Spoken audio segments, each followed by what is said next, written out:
اسلام T V کے معزز دوستوں، آج ہم دریائے نیل کے بارے میں بات کریں گے۔ دنیا میں قدیم تہذیبوں کے آثار زیادہ تر مختلف دریاؤں کے کنارے پائے گئے ہیں۔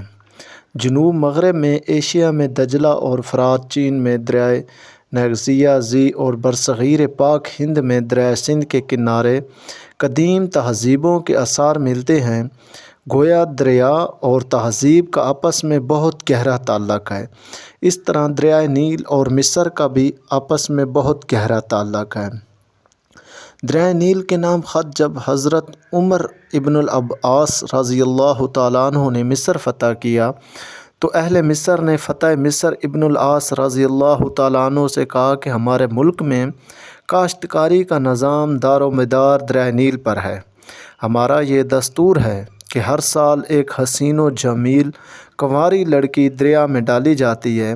اگر ہم نے ایسا نہ کیا تو دریائے نیل خشک ہو جاتا ہے اور قحط پڑ جاتا ہے۔ حضرت عمر ابن عاص رضی اللہ تعالیٰ عنہ انہوں نے اس رسم کو روکنے کا حکم دیا۔ جب دریا سوکھنا شروع ہوا تو حضرت عمر ابن العاص رضی اللہ تعالیٰ عنہ یہ واقعہ حضرت فاروق اعظم رضی اللہ تعالیٰ عنہ کو خط میں لکھا کہ آپ رضی اللہ تعالیٰ عنہ نے تحریر فرمایا کہ دین اسلام ایسی وحشیانہ جہلانہ رسموں کو بالکل اجازت نہیں دیتا۔ آپ رضی اللہ تعالیٰ عنہ نے دریائے نیل کے نام ایک خط لکھ کر بھیجا جس کا مضمون مندرجہ ذیل تھا: بسم اللہ الرحمن الرحیم۔ یہ خط اللہ کے بندے عمر بن خطاب کی طرف سے نیل مصر کے نام ہے۔ اگر تو اپنے اختیار سے جاری ہے تو ہمیں تجھ سے کوئی کام نہیں، اگر تو اللہ کے حکم سے جاری ہے تو اب اللہ کے نام پر جاری رہنا۔ جب خط کو دریائے نیل میں ڈالا ہی تو دریائے نیل بڑھنا شروع ہوا۔ پچھلے سالوں کی بنسبت اس سال 6 گز زیادہ بڑھا، اس کے بعد سے نہیں سوکھا۔ اللہ اکبر۔ یہ تھا ایک دریائے نیل کے نام خط جو حضرت عمر ابن العاص رضی اللہ تعالیٰ عنہ نے جب مصر کو فتح کر لیا تو انہوں نے مصر کے لوگوں نے حضرت عمر ابن العاص رضی اللہ تعالیٰ عنہ کو یہ خواہش کی کہ یہ دریا ہر سال خشک ہو جاتا ہے اور مصر میں قحط سالی کا برپا ہو جاتی ہے، جس کی وجہ سے لوگوں کے گھر کھانوں کی فقدان ہوتا ہے۔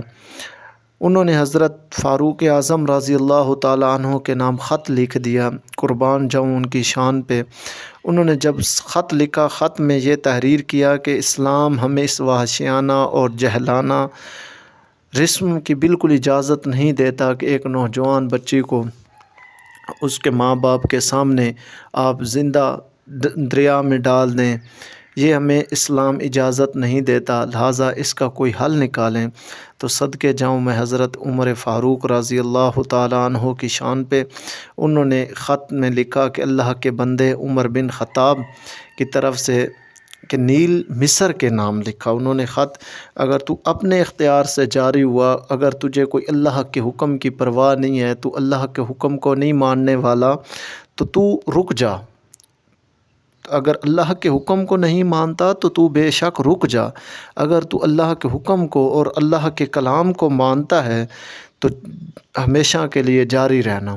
اور قربان جاؤں میں ان کے خط پہ اور ان کی اس بات پہ کہ آج تک آپ دیکھ لیں دریائے نیل اتنی صدیاں گزر گئی ہیں تو ماشاءاللہ کبھی آج تک ایسا وقت اور نہیں آیا کہ مصر میں قحط پڑا ہو یا دریائے نیل جو ہے وہ خشک ہو گیا ہو، جس کی وجہ سے لوگوں کو کھانے پینے کی اشیاء کی فقدان اور قحط پڑ گیا ہو۔ دریائے نیل کے آس پاس کے جو لوگ آج بھی وہاں کے لوگوں سے آپ اگر جا کے ملیں، وہاں جو لوگ رہتے ہیں وہ ان کی آج بھی اگر آپ بات سنیں تو وہ کبھی ان کو غربت نہیں دیکھنی پڑتی۔